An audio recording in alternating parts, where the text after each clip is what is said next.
Hi అండి, welcome to my channel my village lifestyle blogs. కొత్తగా కనుక ఈ ఛానల్ చూస్తుంటే ఛానల్ సబ్స్క్రైబ్ చేసుకోండి. లాస్ట్ వీడియోలో దీపావళి వ్లాగ్ షేర్ చేశాను కదా, దాని తర్వాత నేను 2 days ఏం వీడియో తీయలేదు, అంటే నెక్స్ట్ డే తీయలేదు. తర్వాత పాడ్యం రోజు తీశాను. ఇంకా ఇది పాడ్యం రోజు ఎర్లీ మార్నింగ్. ఆ రోజు 4కి 4ంటికో 4:30కో అలా లెగిసాను. లేచి రెడీ అయ్యి గదులన్నీ తుడుచుకొని మొత్తం 5 అలా అయ్యింది. ఇంకప్పుడు దీపారాజన అయితే మొదలు పెట్టాను. ఫస్ట్ తులసి దగ్గర చేసుకుని ఆ తర్వాత అయితే ఇంట్లో దీపం పెట్టాను.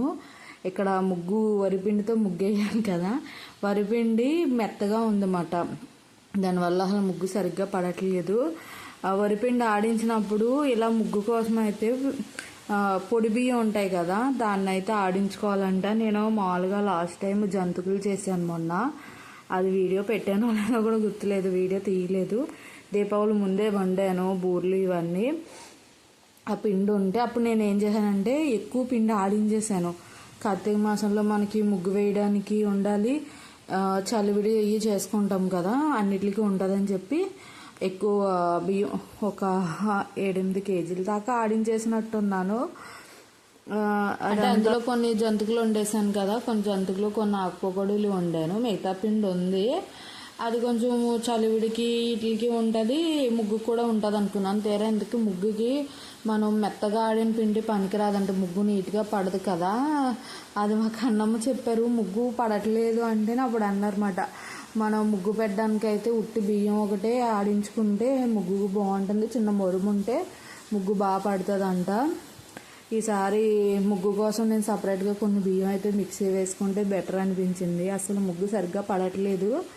ఇంకా ఏదో అలా వీలైనట్టుగా అయితే చిన్న ముగ్గు వేసాను, పద్మం వేసి ఇంకా దీపారాజన అయితే చేసేసుకున్నాను.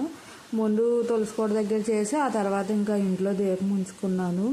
అంటే వెలుగు వచ్చేస్తుంది కదా అని చెప్పి చీకటితోటే పాడ్యం రోజు అయితే వెలుగు రాకుండానే పూజ చేసుకోవాలంటారు కదా, అందుకని చెప్పి త్వరగా అయితే పూజ అయితే కంప్లీట్ చేసేసుకున్నాను. ఈ పూజ అంతా అయ్యేసరికి అయితే 6 అయిపోయింది. నేను ఒక పక్క వాయిస్ ఓవర్ ఇస్తున్నాను, బయట పెద్ద వర్షం పడుతుంది. మొన్న తుఫాను అయిన తర్వాత మళ్ళీ తుఫాను ఉంది, 3-4 తారీఖుల్లో మళ్ళీ పడుతుంది అని చెప్పారు కదా. కరెక్ట్గా ఇప్పుడు ఈరోజు తారీఖు 3 కదా, సరిగ్గా మధ్యాహ్నం 2:30 అలా అయ్యింది. అంతే సడన్గా పెద్ద వర్షం స్టార్ట్ అయిపోయింది. ఇప్పుడు వరకు ఎండ ఉంది, చాలా ఫుల్ ఎండ, ఒక పక్క ఎండ ఉంటేనే ఒక పక్క నుంచి వర్షం పడుతుంది. అదే మీకు రీసౌండ్ కింద వినిపిస్తుంది కదా, ఆ ఎండ వల్ల అదే వాన వల్ల అలా ఊరు కింద ఉంది. ఇంక ఇక్కడైతే పూజ అయిపోయింది, జీతు స్కూల్కి కూడా వెళ్ళిపోయాడు. ఇంకా తర్వాత నేను ఏం వీడియో తీయలేదు. ఆ తర్వాత బీరకాయలు కట్ చేస్తున్నాను. ఈరోజైతే బీరకాయ కూర వండుదామని, బీరకాయలు అయితే ఎక్కువ ఉన్నాయి.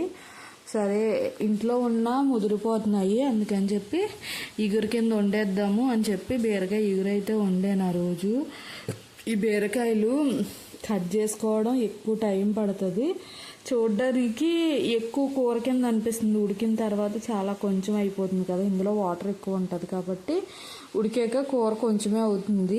ఒక పక్కన అయితే బియ్యం కడిగి పెట్టాను, ఇంకొక పక్కన అయితే కూర కూడా వేసాను. ఇంకా ఉల్లిపాయలు అవి వేయలేదు, ఎందుకంటే బీరకాయలు ఎక్కువ ఉన్నాయి కదా, మళ్ళీ ఇంక ఉల్లిపాయ వేయడం ఎందుకు, అదే దగ్గరికి మగ్గించుకుంటే టేస్ట్గా ఉంటుందని చెప్పి ఇంక జస్ట్ తాలింపు పోపు వేసాను, ఈ బీరకాయ ముక్కలు వేసాను. ఈ దాకా మొత్తం నిండిపోయింది ముక్కలతో. వాటర్ చూసారా ఎంత ఉందో, మొత్తం ఫుల్ వాటర్. ఇది ఇంత దాకలు లాస్ట్కి కూర మాత్రం కొంచెం అయ్యింది అంతే. ఈ వాటర్ అంతా మగ్గించుకునే వరకు ఉండాలి కదా, ఆ తర్వాత కొంచెం కూర మాత్రమే అయ్యింది. ఇంకా వీడియో తీయలేదులేండి. ఆ తర్వాత అప్పటికే టైము 11 అయిపోయింది. 1 hour పట్టింది నాకు ఈ పొట్టు చెక్కి ఈ ముక్కలన్నీ కోసి కూర వేసేసరికి. కొంచెం కారంగా ఉండాలి, బీరకాయ చిన్న స్వీట్గా అనిపిస్తుంది కదా, అందుకని ఎక్కువ పచ్చిమిరపకాయలు ఎండుమిరపకాయలు అన్నీ వేసాను.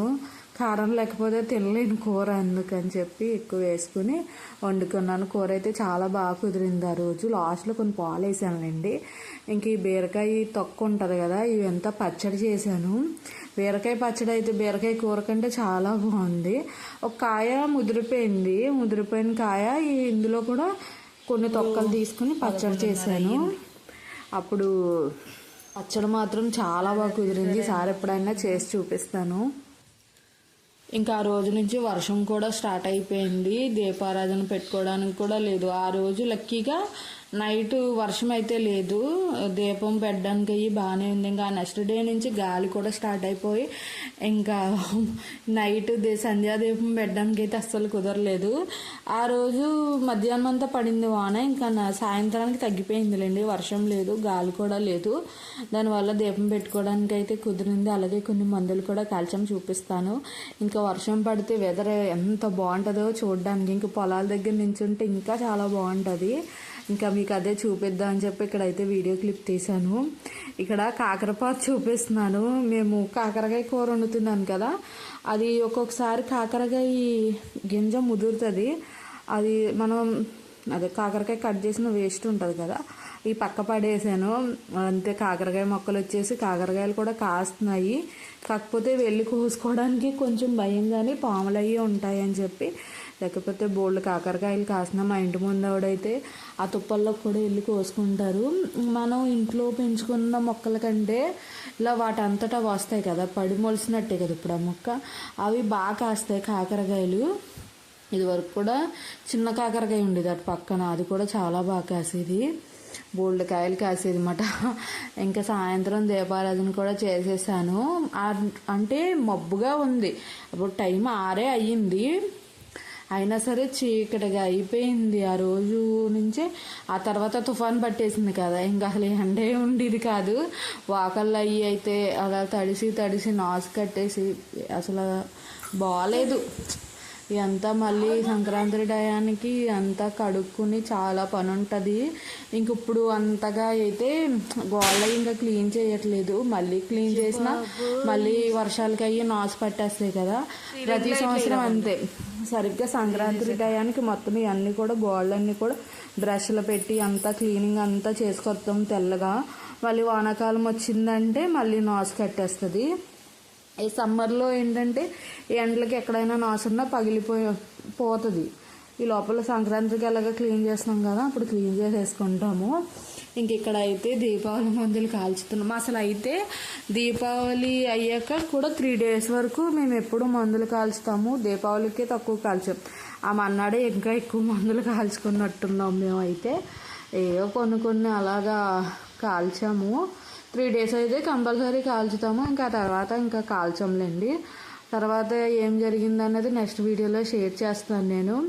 ఇక్కడైతే కొన్ని స్మోక్ బాంబులు, ఇక్కడ అనకొండ పాము బిళ్ళలు ఉంటాయి కదా, అందులో పెద్ద పాము బిళ్ళలు ఉంటాయి, ఆ వాటిని వెలిగిస్తున్నారు.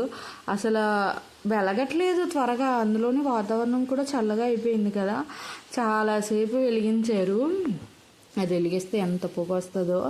ఇదివరకు మా చిన్నప్పుడు అయితే చిన్న పాము బిళ్ళలు ఉండేవి, అవి వెలిగించుకునేవాళ్ళం. ఇవి ఏంటంటే పొగ ఎక్కువ వచ్చేస్తుంది, దాంతోపాటు కింద కూడా మచ్చ అయిపోతుంది. అందుకని చెప్పి మన ఈ దీపావళి ప్రమిద ఉంటుంది కదా, ఆ ప్రమిదలో పెట్టి వెలిగించాము. అప్పుడైతే కింద ఫ్లోరు డాగులు అవ్వకుండా ఉంటుందని చెప్పి, లేకపోతే నల్లగా అయిపోతాయి మసి కింద. అందుకని చెప్పి అందులో పెట్టినా కొన్ని మందులు కింద వేయడం వల్ల వాకులంతా అక్కడక్కడ నల్లగా మసి కింద అయిపోయింది. మళ్ళీ అవన్నీ కడుక్కోవడం సరిపోయింది. ఇక్కడ చూసారు కదా, పెద్ద పాముల కింద అవ్వట్లేదు. ఇది వరకు ఆ చిన్న పాము బిళ్ళలు వెలిగిస్తే కూడా చాలా పెద్దగా అయ్యేవి. ఇప్పుడు ఇంత పెద్ద బిళ్ళ వెలిగించినా చిన్న పాము వచ్చింది అంతే. ఇంక ఇక్కడ భూచక్రం వెలిగేస్తున్నారు.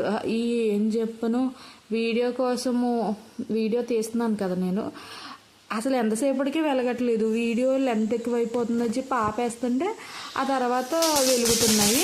ఇంకా వీడియో రికార్డ్ అవ్వట్లేదు.